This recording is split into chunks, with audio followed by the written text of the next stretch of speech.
for him.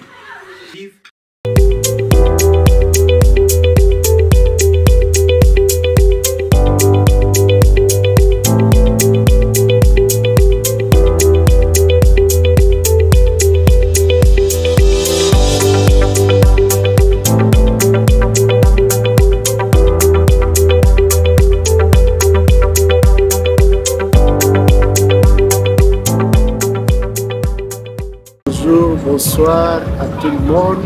C'est là va dépendre de l'ère à laquelle vous nous suivez. Nous sommes maintenant dans notre deuxième point, puisque nous avons parlé, nous sommes en train de parler sur l'importance de la formation des disciples. Nous avons vu, le premier point, c'est la formation des disciples, ça aide l'Église à grandir. La formation des disciples, ça aide la croissance de l'Église.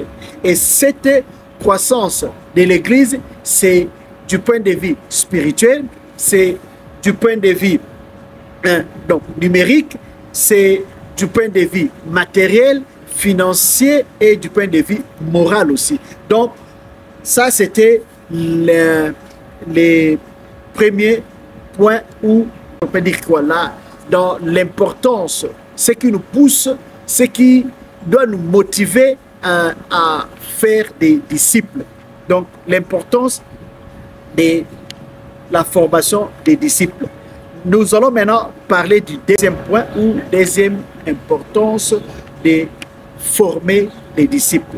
Nous allons lire dans le livre de 2 Timothée chapitre 2 verset 1 à 2.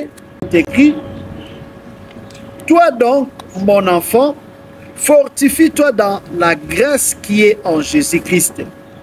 Et ce que tu as entendu de moi, en présence de beaucoup de témoins, confie-les à des hommes fidèles qui soient capables de l'enseigner aussi à d'autres.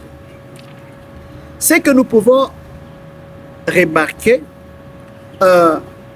l'apôtre Paul qui dit à son fils Timothée, c'est que lui, Timothée a entendu, lui Paul dire, prêcher, c'est que lui, Paul a enseigné à Timothée. Paul demande à Timothée d'enseigner cela aussi à d'autres personnes. Donc, l'importance de la formation des disciples, la formation des disciples va permettre la continuité de l'œuvre ou la continuité de la vision. Si nous voulons que l'œuvre de Dieu puisse continuer, si nous voulons que la mission que Dieu nous a donnée de continuer, nous devons apprendre à former les disciples. Parce que les disciples qu'on forme, comme Christ dit, un disciple accompli est comme son maître. Donc lorsque nous allons former les disciples, lorsque nous allons encadrer les gens, les personnes là encadrées, les disciples là formés, ils vont continuer notre œuvre. Même si aujourd'hui, nous pouvons partir, mourir, parce que nous ne sommes pas éternels. Nous sommes sur cette terre pour un moment. Il y aura un moment où on ne sera plus là, vivant. Il y aura un moment où on ne sera plus vivant. On va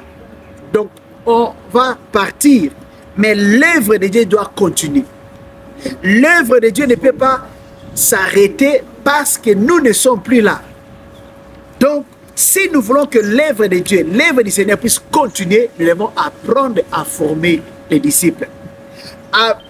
Apprendre à former les enfants qui vont continuer l'œuvre que Dieu nous a confiée.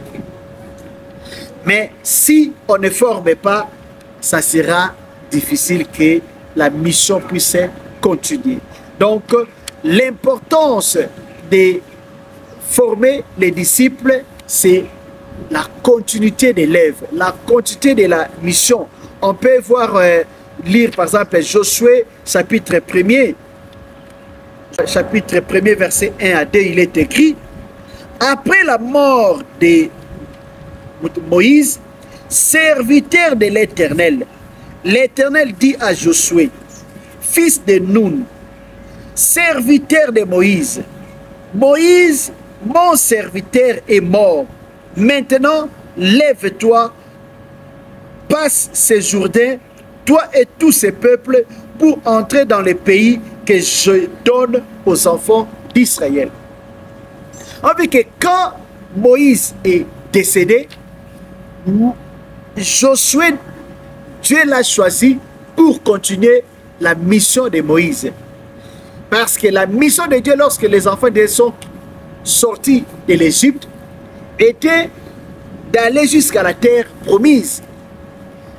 Et Moïse étant mort dans le désert, il a fallu qu'un autre leader puisse continuer. Et Dieu a choisi Josué. Pourquoi Josué a appris aussi à être leader pendant que Moïse était là?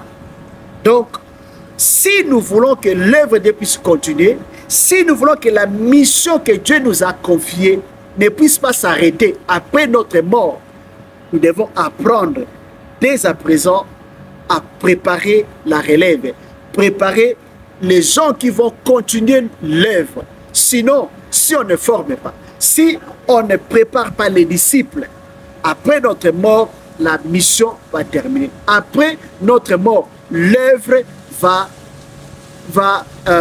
ne va pas prospérer, ne va pas aller de l'avant. On risque de travailler en vain. Ce n'est pas ça la volonté de Dieu. La volonté de Dieu est que l'œuvre puisse continuer.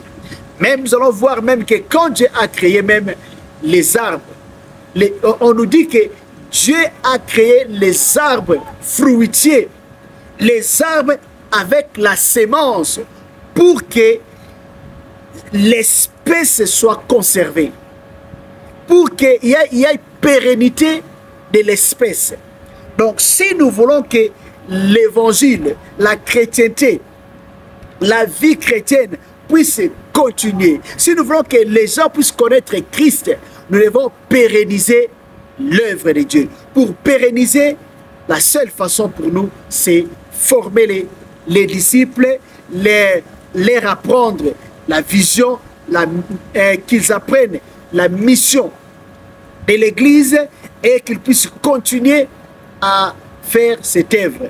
Le Seigneur Jésus lui-même aussi, sachant qu'il était là sur la terre pour un peu de temps, pendant 3 ans, il a eu à former ses disciples, et ses disciples, après sa mort, après son ascension, ils ont continué l'œuvre, et l'œuvre a atteint l'Afrique, partout dans le monde, parce que le Seigneur Jésus a appris à former ses disciples. C'est un modèle de leadership.